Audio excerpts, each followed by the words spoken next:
Hello everyone, स्वागत है आप सबका बैंकिंग एंड इंश्योरेंस के एक और नए यूट्यूब वीडियो पर।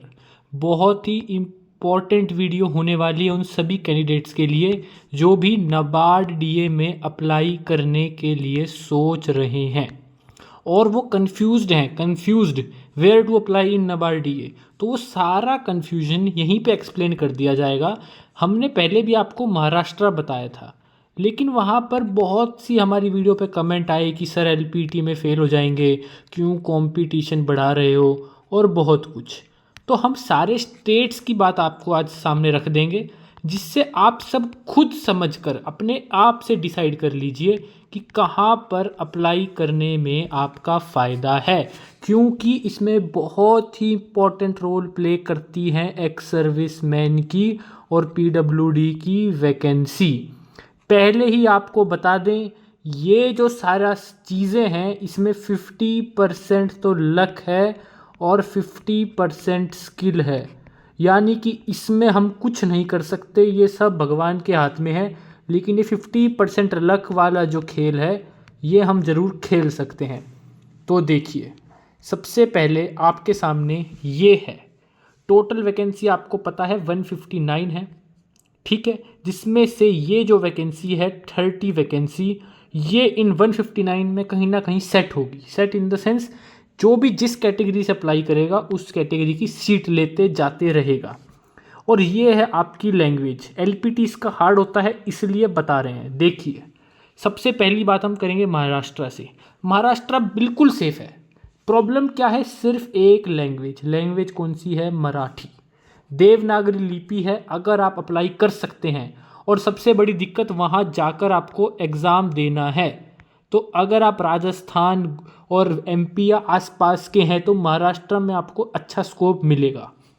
दूसरा आता है महाराष्ट्र, मध्य प्रदेश। यहाँ पर हो सकता है कि एक्स सर्विस मैन वैकेंसी लेके जाएं, लेकिन सारी वैकेंसी नहीं लेके जाएंगे। लेकिन यहाँ कंपटीशन ज़्यादा क्यों होगा? क्योंकि एमपी में है हिंदी। समझ गए आप? क्योंकि एमपी में है हिंदी, तो अपना आप कंपटीशन हिंदी के लिए ज़्यादा हो जाता है। बात अब आती है अंडमान निकोबार की। अब आप खुद सोच लीजिए, पोर्ट ब्लेयर आप जाके एग्ज़ाम दे पाएंगे? नहीं दे पाएंगे, इसको छोड़ दीजिए। आंध्र प्रदेश में तेलुगु, ये भी हटा दीजिए, किसी काम का नहीं है।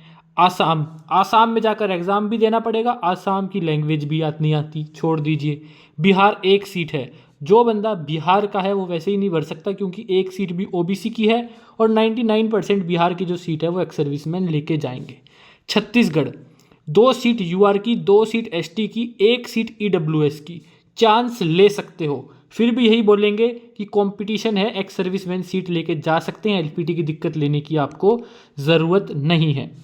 गोवा आता है। गोवा टोटली लक बेस्ड है। एक ही सीट है, एक सीट पे फाइट करा, अगर इन 16 बंदों में एक बंदा गोवा का निकला तो वो आपकी सीट लेके चले जाएगा। लेकिन लैंग्वेज की फिर वही दिक्कत, कोंकणी चाहिए। अब एक चीज़ बहुत इंपॉर्टेंट समझिए, महाराष्ट्र और गुजरात, इन दो में से अगर आप मेरे से पूछे कहाँ से भरना चाहिए तो गुजरात से। क्यों? क्योंकि ये नंबर ऑफ सीट देखकर एक्स सर्विस मैन लोग भी यहाँ से ज़्यादा भरेंगे। आप देखना, बाकी स्टेट वाले भी महाराष्ट्र से भरेंगे, लेकिन गुजरात इस चीज़ में बच जाएगा।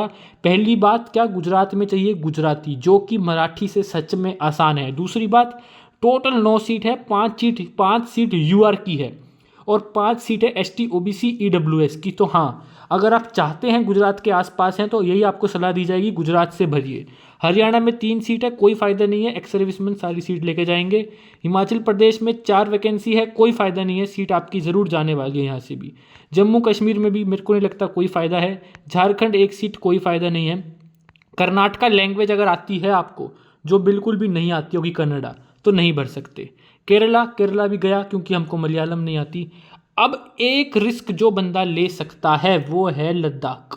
लद्दाख में लैंग्वेज क्या है? उर्दू या तो इंग्लिश। इंग्लिश आपको आती है। लद्दाख में 2 वैकेंसी टोटल है, 1 वैकेंसी यूआर की है, 1 वैकेंसी एसटी की है। यानी ओबीसी का बच्चा वहाँ से फॉर्म नहीं भरेगा, और बहुत सारे एक्स सर्विसमैन ओबीसी में होते हैं। तो आप मान के चलिए कि लद्दाख, लेकिन आपको पेपर देने जाना पड़ेगा, तो लद्दाख आप भरने की सोच सकते हैं।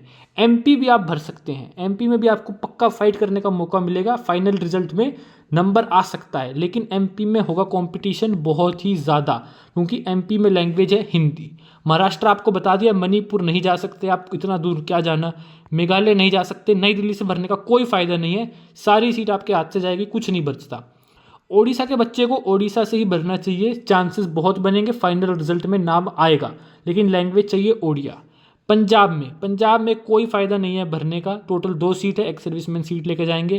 राजस्थान, आपको पता है राजस्थान में कितना क्रेज़ है बैंकिंग का, फिर भी मैं यही सलाह दूंगा, राजस्थान से भरने का कोई फ़ायदा नहीं है।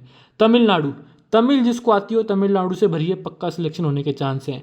दूसरा स्टेट आता है आपका उत्तर प्रदेश। फाइनल रिजल्ट आएगा, फाइनल रिजल्ट यानी कि सारी सीट एक्स सर्विस में नहीं लेके जाएंगे, तो उत्तर प्रदेश आप भर सकते हैं अगर आप फाइट करने का दम रखते हैं तो। वेस्ट बंगाल के बच्चे को वेस्ट बंगाल से भरना चाहिए, 3 सीट यूआर की है, टोटल 8 सीट है, रिजल्ट आएगा। अब फाइनल अगर आप मुझसे पूछें, फाइनल सर कौन से स्टेट्स हमको चूज़ करने चाहिए, तो मैं जो बोलता हूँ, मेरे को लगता है एक आपका गुजरात पहला, दूसरा आपका महाराष्ट्र, ये जिसमें आपको एलपीटी की प्रॉब्लम होगी वो आप खुद चूज़ कर लीजिए। तीसरा स्टेट जो मेरे को अच्छा लग रहा है वो है लद्दाख, और चौथा स्टेट जो मेरे को अच्छा लग रहा है वो है मध्य प्रदेश। क्योंकि हमको ये भी देखना पड़ेगा कि हॉरिजॉन्टली कहाँ पर कम एक्स सर्विस मैन अप्लाई करेंगे और उनमें कितनी कट ऑफ जाती है, तो बाकी आप देखेंगे तो गुजरात में कम एक्स सर्विस मैन है, समझिए, तो कम कट ऑफ जाने के चांस होते हैं गुजरात में, टोटल 9 सीट भी है। तो ये सारा हमने आपको बता दिया। अगर अभी भी कोई डाउट हो तो आप मेंबरशिप लेके पर्सनल गाइडेंस ले सकते हैं, अपनी प्रॉब्लम बताकर वो आपको बता दी जाएगी। 59 रुपीज़ उसका चार्ज है, आप डायरेक्ट मेंबरशिप ले सकते हैं। वीडियो अच्छी लगे तो आप लाइक कर दीजिए, चैनल को सब्सक्राइब कर दीजिए ताकि कोई भी इंपॉर्टेंट अपडेट आप मिस ना करें। टेलीग्राम चैनल ज्वाइन करना मत भूलिए, जो कि इसी वीडियो के आपको कमेंट सेक्शन में पिन मिलेगा। धन्यवाद।